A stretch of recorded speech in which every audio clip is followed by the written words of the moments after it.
भूपेंद्र हुड्डा ने Commonwealth games की मेजबानी अहमदाबाद को देने पर उठाए सवाल। बोले भारत की ओर से मेजबानी गर्व की बात, लेकिन हरियाणा को क्यों नहीं मिला खेल आयोजन का सम्मान। विराट कोहली ने भाई को सौंपी गुरुग्राम वाली प्रॉपर्टी, वजीराबाद तहसील में करवाई कागजी कार्रवाई। हेडलाइंस के प्रायोजक पतंजलि गाय का घी, माँ का भरोसा, प्यार से परोसा।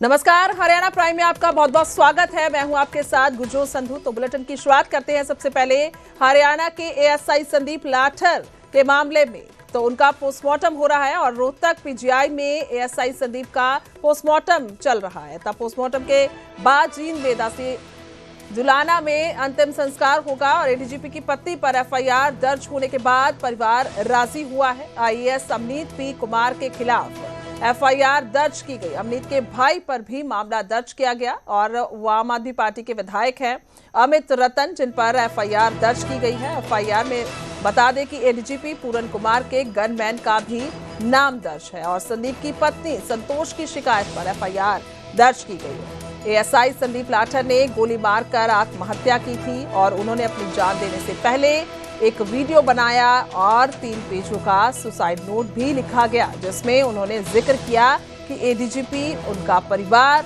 भ्रष्टाचार में लिप्त है और कुल मिलाकर उन्होंने सवाल उठाए और कहा कि वो अपनी जान देने जा रहे हैं। तो उसके बाद परिवार लगातार यही कह रहा है कि इंसाफ चाहिए, उसके बाद ही पोस्टमार्टम होगा, उसके बाद ही अंतिम संस्कार होगा। तो सहमति बन गई है और आईएएस अमनीत और एमएलए भाई पर एफआईआर दर्ज हुई है, जिसके बाद बाकी की कार्यवाही चल रही है। तो सीधा रुख करेंगे पीजीआई रोहतक से। मेरे सहयोगी प्रदीप धनखड़ हमारे साथ लाइव मौजूद हैं। प्रदीप, क्या कुछ इस समय की अपडेट है?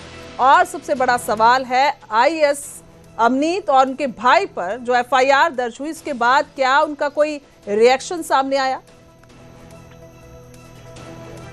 जी बिल्कुल, अभी भी एएसआई संदीप कुमार के शव का पोस्टमार्टम पीजीआई में चल रहा है। पीजीआई के बाहर ही हम मौजूद हैं। यहाँ पर उनके परिजन हैं, उनके गांव वाले हैं, उनके ननिहाल वाले कुछ लोग यहाँ पर एकत्रित हुए हैं। सभी इंतजार कर रहे हैं कि कब पोस्टमार्टम खत्म हो और संदीप के शव का जो है अंतिम संस्कार किया जा सके। जुलाना में ही आज उनके शव का अंतिम संस्कार किया जाएगा। परिजनों से हमारी बातचीत हुई है, उनके ममेरे भाई संजय से। उनका साफ तौर पर कहना है कि पुलिस और प्रशासन सही ढंग से काम कर रहा है और जो संदीप ने सुसाइड करने से पहले सुसाइड नोट लिखा था और जो वीडियो जारी की थी, उसी के आधार पर पूरी कार्रवाई की गई है, उसी के आधार पर एफआईआर दर्ज की गई है। आईएएस अमनीत पर भी एफआईआर दर्ज हुई हो। इतना ही नहीं, वाई पूर्ण सिंह आईपीएस, उनके साले जो विधायक हैं, उनके भी नाम एफआईआर में शामिल किए गए हैं। फिलहाल जो परिजन हैं, जब उनकी मांगे मान ली गई हैं, उनके परिवार के एक सदस्य को सरकारी नौकरी देने की बात भी कही गई है, उसी के बाद जो है पोस्टमार्टम के लिए तैयार हुए हैं। इतना ही नहीं, केंद्रीय आवासन एवं शहरी कार्य मंत्री मनोहर लाल खट्टर,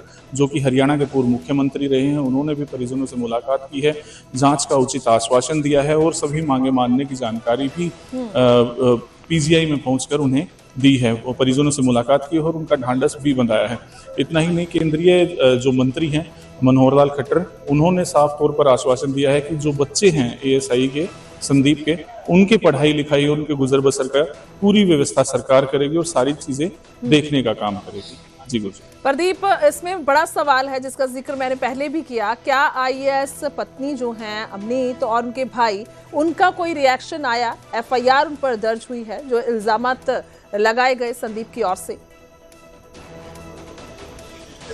जी, दरअसल अभी फिलहाल किसी तरह का कोई बयान ऑफिशियल तौर पर सामने नहीं आया है। एफआईआर भले ही पुलिस ने दर्ज कर लिया कि भ्रष्टाचार के आरोप लगाए थे एडीजीपी वाई पूर्ण सिंह और उनके परिवार के अन्य सदस्यों पर। संदीप ने मौत से पहले, अपनी खुदकुशी करने से पहले, एक सुसाइड नोट भी लिखा था और वीडियो भी जारी किया था। उसी के बाद एफआईआर दर्ज हुई है, लेकिन उनके परिवार के किसी अन्य सदस्य का कोई बयान फिलहाल सामने नहीं आया है। ठीक है, आपका रुख करेंगे। बहुत बहुत फिलहाल शुक्रिया। और कुल मिला के बड़ा मामला और इस पे सबकी नजरें टिकी हुई हैं। खास तौर पर अगर बात की जाए तो 2 सुसाइड किए गए। पहला सुसाइड किया एडीजीपी ने और उनकी तरफ से सुसाइड नोट लिखा गया, बड़ा सुसाइड नोट लिखा गया। और इसके अलावा परिवार ने जो इल्जाम लगाए, परिवार की ओर से जो मांग की गई, तो दूसरी तरफ एएसआई संदीप का सुसाइड। उधर एएसआई संदीप लाठर के परिवार से मिले हैं मनोहर लाल। रोहतक पीजीआई पहुंचकर परिवार से मुलाकात की गई। मनोहर लाल ने परिजनों को जांच का भरोसा दिया है।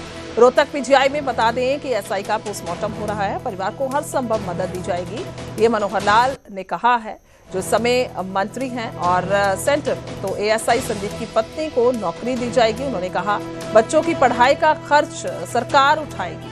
तो ये सारी मांगे मानी गई हैं, जिसका जिक्र भी हमारे सहयोगी थोड़ी देर पहले कर रहे थे कि मांगे मानने के बाद ही परिवार राजी हुआ है। परिवार ने हाँ भरी है कि पोस्टमार्टम करवाएंगे, उसके बाद अंतिम संस्कार किया जाएगा।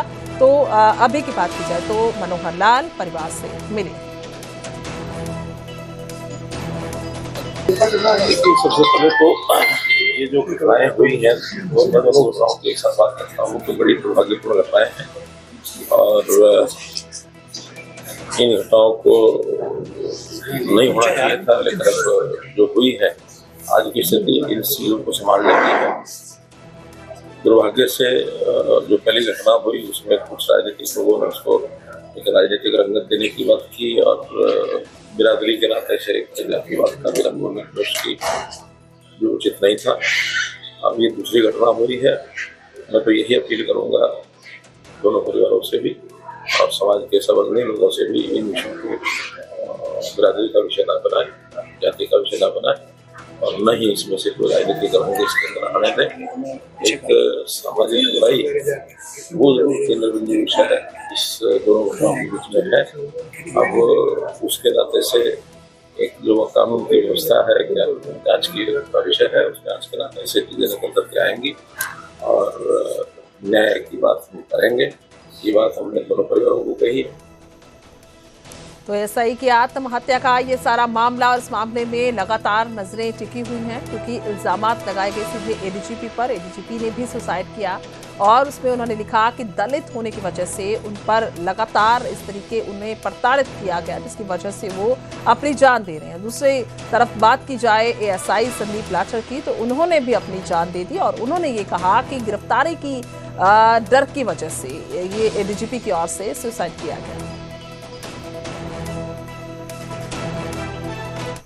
आगे बढ़ेंगे। उधर हरियाणा सरकार ने अधिकारियों की विदेश यात्राओं पर लगाम लगाई है। वित्त विभाग ने बता दें कि सख्त निर्देश जारी किए हैं। सरकारी खर्चे पर साल में सिर्फ एक बार ही विदेशी दौरा कर सकेंगे अधिकारी और मुख्यमंत्री को भी यहाँ तक कि विदेश दौरे के लिए मंजूरी लेनी होगी। साल में एक बार ही सरकारी और निजी दौरा कर सकेंगे। तो एक बड़ा फैसला और कह दें कि बड़ा और इसके साथ अलग फैसला और राज्य की ओर से ये किया गया हरियाणा सरकार की तरफ से। हरियाणा सरकार ने अधिकारियों की विदेश यात्राओं पर लगाम लगा दी है। वित्त विभाग ने बता दें कि सख्त निर्देश जारी किए हैं और सरकारी खर्चे पर साल में एक ही बार विदेशी दौरा कर सकेंगे और यहाँ तक कि मुख्यमंत्री को भी विदेश दौरे के लिए मंजूरी लेनी होगी।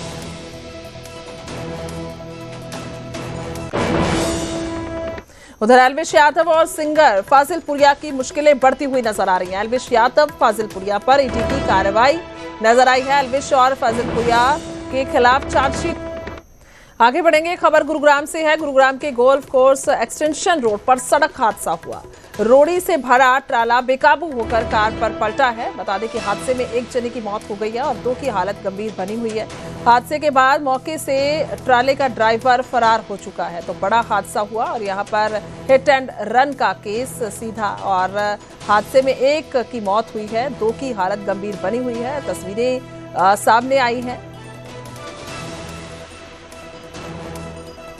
तो हादसे में एक की मौत हुई है और गुरुग्राम में यह हादसा हुआ। गोल्फ कोर्स एक्सटेंशन रोड पर यह हादसा हुआ और रोड़ी से भरा हुआ ये ट्राला बेकाबू होकर कार पर पलट गया। तस्वीरें सामने आई और तस्वीरों में साफ तौर पर अंदाजा लगाया जा सकता है देखकर कि किस तरीके से ये कार पूरी तरह से क्षतिग्रस्त हुई है और पूरी तरह से नुकसान इसका हुआ है और अंदाजा यहाँ से लगाया जा सकता है कि किस तरीके का ये हादसा और एक जन की मौत हो गई है, दो की हालत गंभीर बनी हुई है। मौके से जो ट्राला चालक था, ड्राइवर था, वो फरार हो गया है। हिट एंड रन का सीधा मामला और अपने आप पे एक बड़ा हादसा, क्योंकि एक जने की जान चली गई है तो हालत दो की गंभीर है। हालांकि उनको भी अस्पताल में भर्ती करवा दिया गया।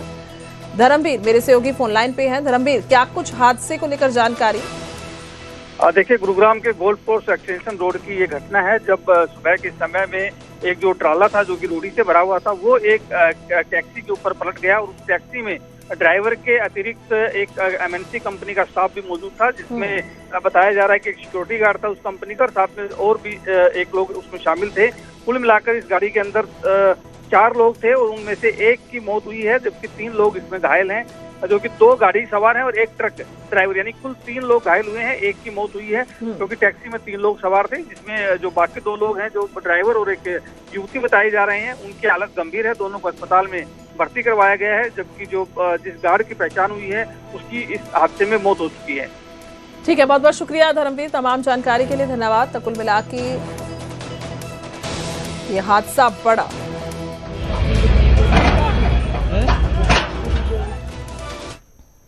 आगे बढ़ेंगे। दीपेंद्र हुड्डा ने CWG यानी कि कॉमनवेल्थ गेम्स की मेजबानी को लेकर सवाल उठाए हैं। भारत की ओर से CWG की मेजबानी गर्व की बात है, उन्होंने कहा, लेकिन हरियाणा को क्यों नहीं मिला सम्मान? इस बार अहमदाबाद करेगा कॉमनवेल्थ गेम्स की मेजबानी, और मेजबानी के लिए बता दें कि अहमदाबाद के नाम की सिफारिश की गई और एग्जीक्यूटिव बोर्ड ने अहमदाबाद को नॉमिनेट किया है। तो 26 नवंबर को राष्ट्रमंडल खेल की बैठक में अंतिम फैसला होगा। 2010 में दिल्ली को पहली बार मेजबानी मिली थी। तो दीपेंद्र हुड्डा ने पोस्ट में लिखा है, कॉमनवेल्थ गेम्स 2030 की मेजबानी भारत द्वारा किया जाना गर्व का विषय है, लेकिन सवाल है कि देश में खेलों की ताकत माने जाने वाले हरियाणा को खेल आयोजन में भी यह सम्मान क्यों नहीं मिला? यह हरियाणा में खेल ढांचे में निवेश का एक ऐसा अवसर था जिसके देश की लिए दूरगामी सकारात्मक परिणाम आते।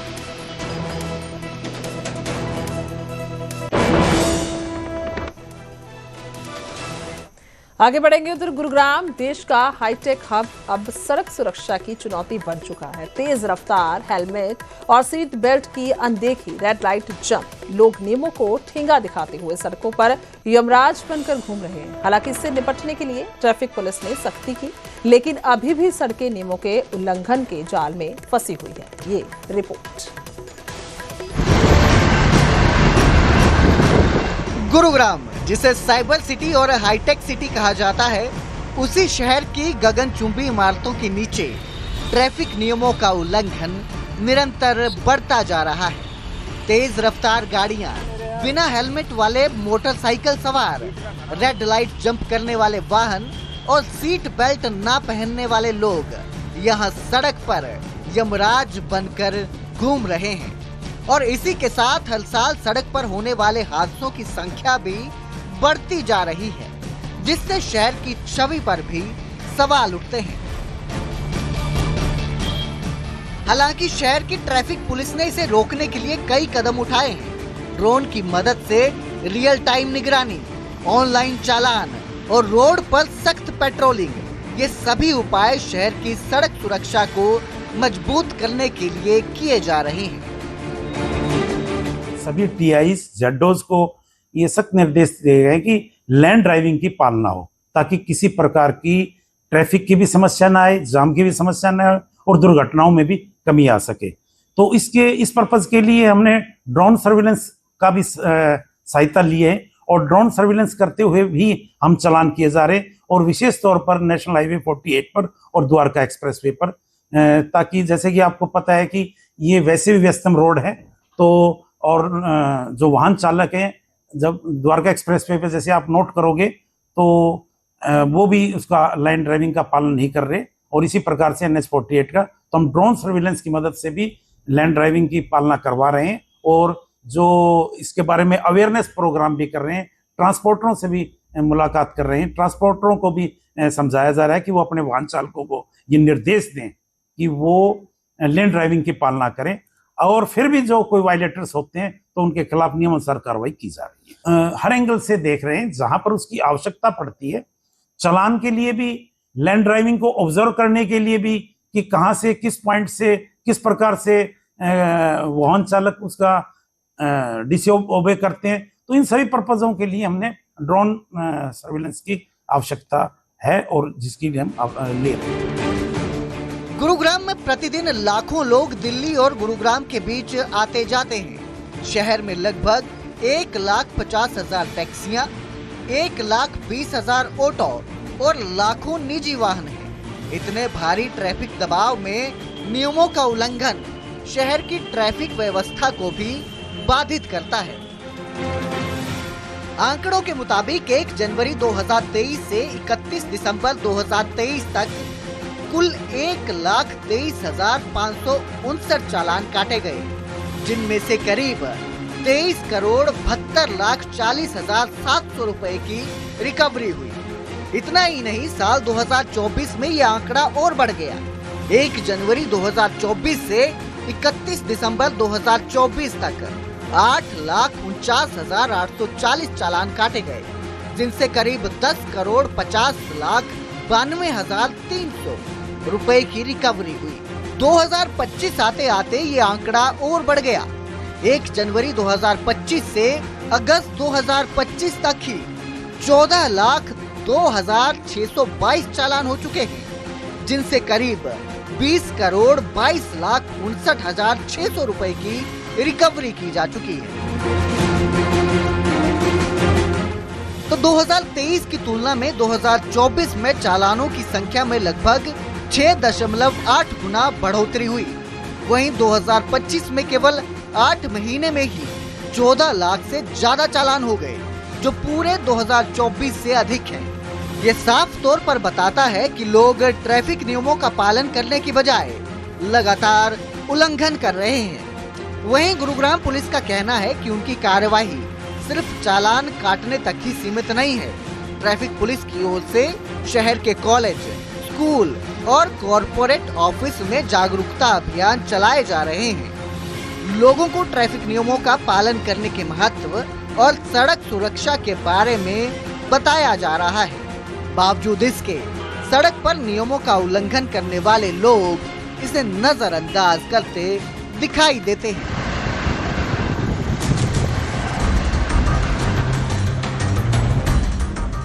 इस उल्लंघन के चलते न केवल शहर में ट्रैफिक व्यवस्था प्रभावित हो रही है, बल्कि हादसों का खतरा भी लगातार बढ़ रहा है। लोग अपनी और दूसरों की जान जोखिम में डालकर तेज रफ्तार और अव्यवस्थित ड्राइविंग करते हैं। शहर में गगनचुंबी इमारतें, कॉरपोरेट हब और पॉश इलाके होने के बावजूद सड़क पर नियमों का उल्लंघन रोजमर्रा की समस्या बन चुका है। ड्रोन और कैमरों के माध्यम से नियम तोड़ने वालों को पकड़ा जा रहा है, लेकिन चालान केवल एक कदम भर है। असली सुधार तब आएगा जब लोग अपनी जिम्मेदारी समझेंगे। अब जरूरत केवल चालान और जागरूकता अभियान की नहीं, बल्कि लोगों के नजरिए में बदलाव लाने की है। जब तक नियमों का पालन हर व्यक्ति नहीं करेगा, सड़क पर सुरक्षा और जीवन जोखिम में रहेंगे। गुरुग्राम से धर्मवीर शर्मा की रिपोर्ट, न्यूज़ 18 पंजाब हरियाणा।